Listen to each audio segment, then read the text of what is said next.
So we are staying here for 4 hours, €8. 20 minutes walk to the thermal spa. We did not stay for 4 hours. We thought we should enjoy the thermal spa and not worry about leaving straight away. So we stayed until the next day. Charlie!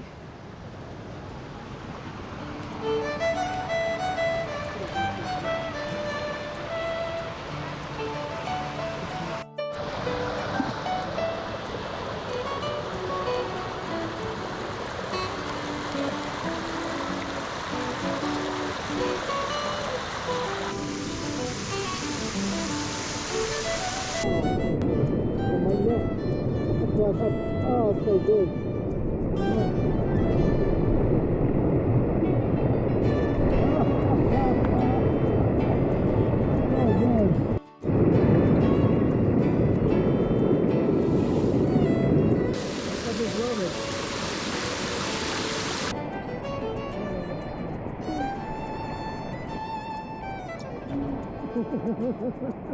Being massaged in a hot spa.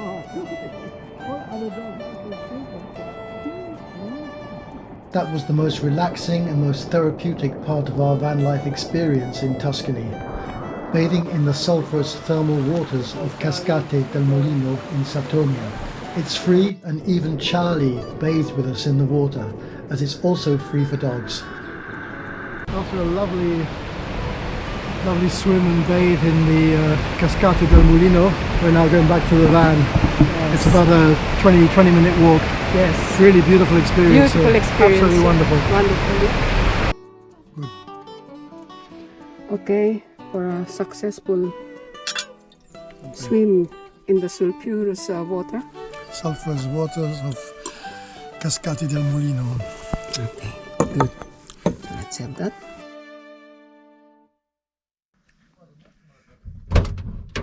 Okay. How much? Exactly as we said. €16 for 24 hours. 24 hours. Good. So a total of 12 days we spent travelling in Tuscany. We have been in this region before, in fact 13 years ago. We visited such towns as Lucca, Siena, Florence and many others.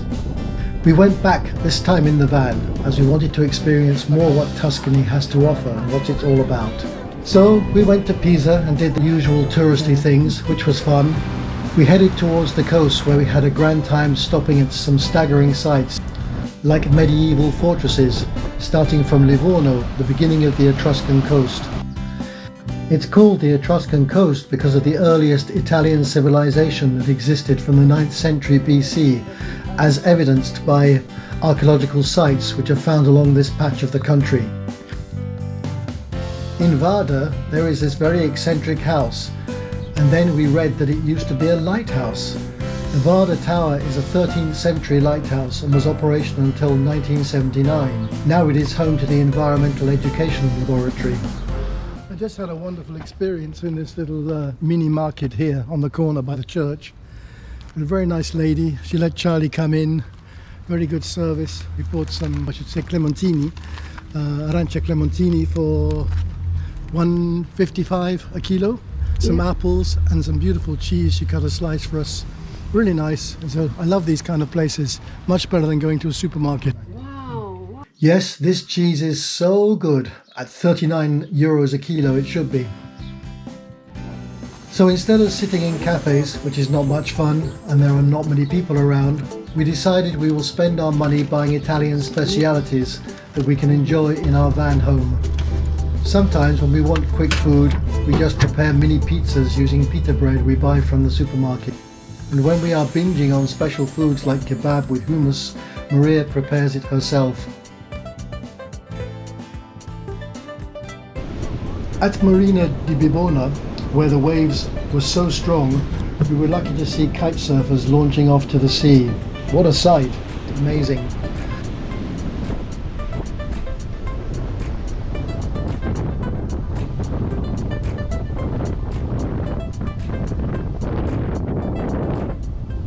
After lunch, we drove to the town of Montescudiao, listed among the I borghi più belli d'Italia, or most beautiful villages of Italy.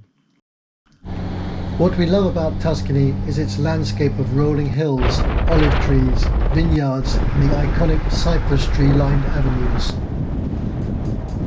One particular avenue is the Viale del Cipressi, or Boulevard of Cypresses.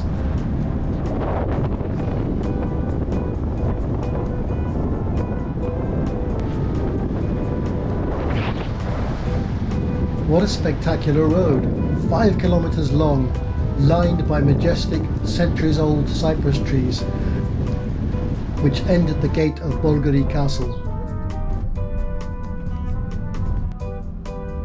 What a magnificent way to enter a castle, or the castle village of Bolgheri.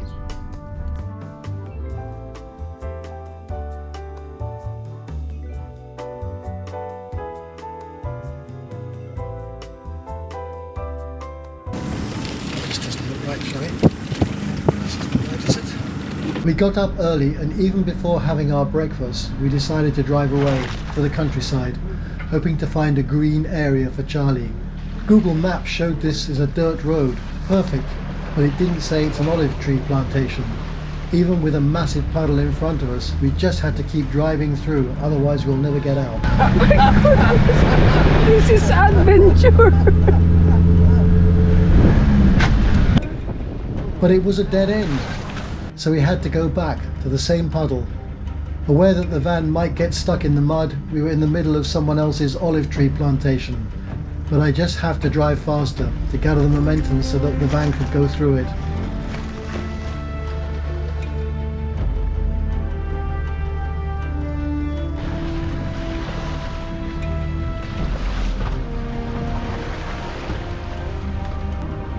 Finally, someone's about to walk his dog. We could ask for directions.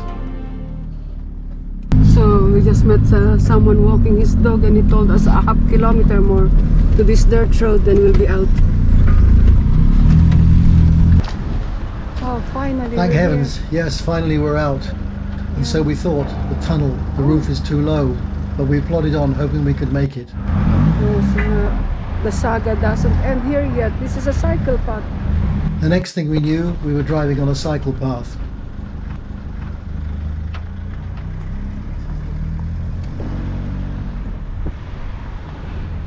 What do you mean, this one? We went back, followed another dirt road, back to the middle of another olive plantation. We thought we found our way out, but it was the railway, another dead end. It's a train station. No, we're stuck.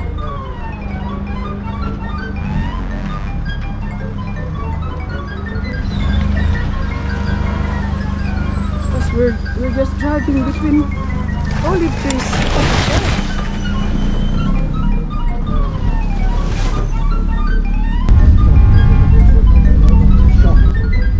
That was a shocking experience. At least now we're out of here. Then finally, and so we thought, but there's another problem. We ended up in front of a barrier. This is indeed a private olive tree plantation. Yes, it's Maria's dream that if we are ever in Tuscany, that we should go walking amongst the olive trees, just like in the movies. Well, that dream was realized today, but not in the way we wanted it to be. Eucalyptus trees. At last. Oh, heaven. We got stuck, and now we finally found a way. We finally found a drivable road, and the first thing we wanted was to find a place to park so we could have coffee and breakfast. We drove straight to Castagneto Carlucci, a hilltop village with a castle. It's been a day of heightened adrenaline, and finding yet again a beautiful village on the hill meant we needed a delicious meal, pasta al pesto. The next day we stopped at another hilltop village, the medieval village of Sassetta. Sassetta is famous for its red marble. We wanted to go back to the coast to find a park-up, but we stopped at another I borghi più belli d'Italia, the town of Sulveretto. There's Mount. So we arrived at our Island of park-up Elba there. for the night. This beautiful beach of Piombino, and ahead of us is the island of Elba, where Napoleon was sent to in exile. The sun was just setting when we arrived. Really beautiful.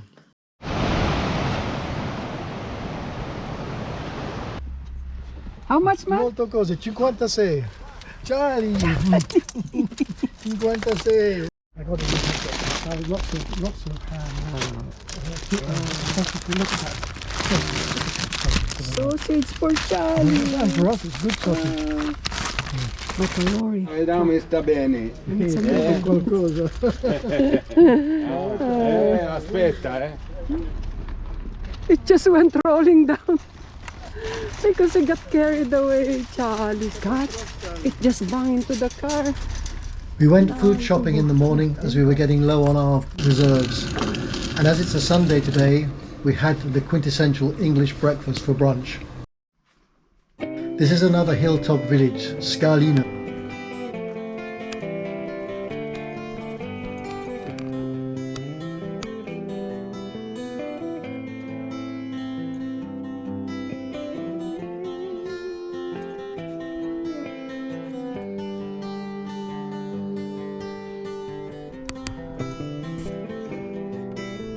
Time to go home, but not before another near mishap happening.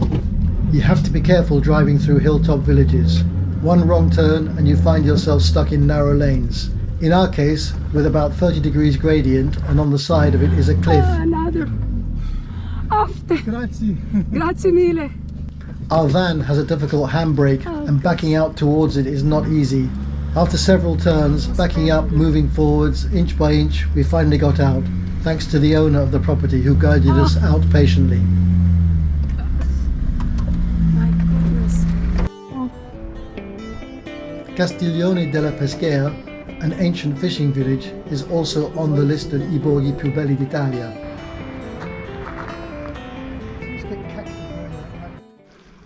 Looks as though it's been carved out. Having said that, I can see no marks on it. Yeah. But it's been weathered probably over the years. So smooth. Next stop was Ruselle, renowned for its archaeological site containing the ruins of an Etruscan settlement from the 7th century BC. We did not go inside the open-air museum as we find the €20 entrance fee for us a bit excessive.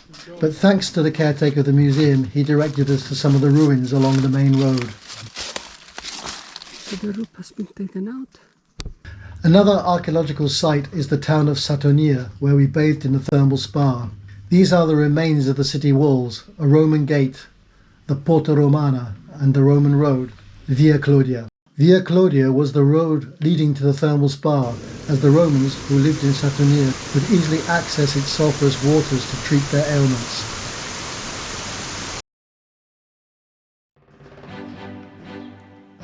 Pitigliano, another medieval village that is on the list of the borghi più belli d'Italia.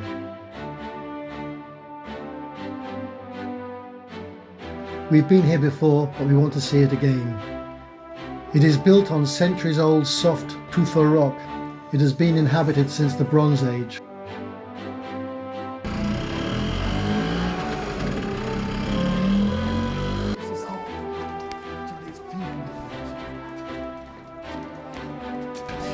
Roads are very narrow in Pitigliano, so small like this Fiat 500 as seen everywhere.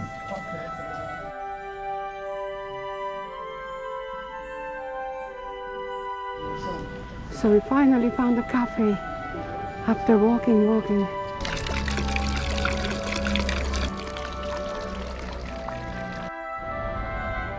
This must have been a viaduct.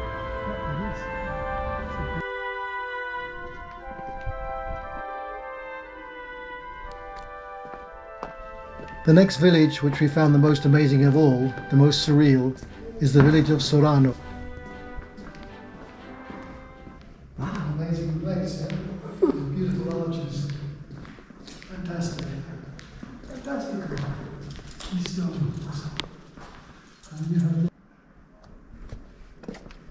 You enter the village through this gate of the castle. Then you start going down hundreds of steps which connect to the roads and the houses. These places, just how they exist, they're so wonderful. Just staggers me. I can't imagine it's where to live here, gosh. Beautiful place. Sorano is labelled the Matera of Tuscany because of the houses carved into solid rock.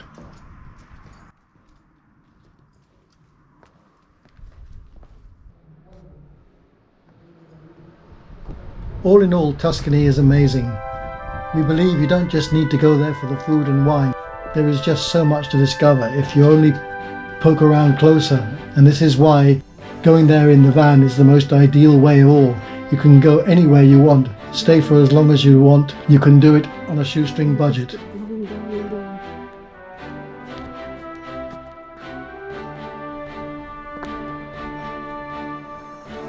It's Materamalo.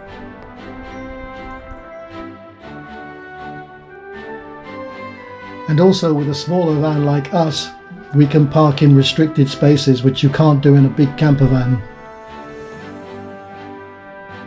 Such is the beauty of van life. Go Italy.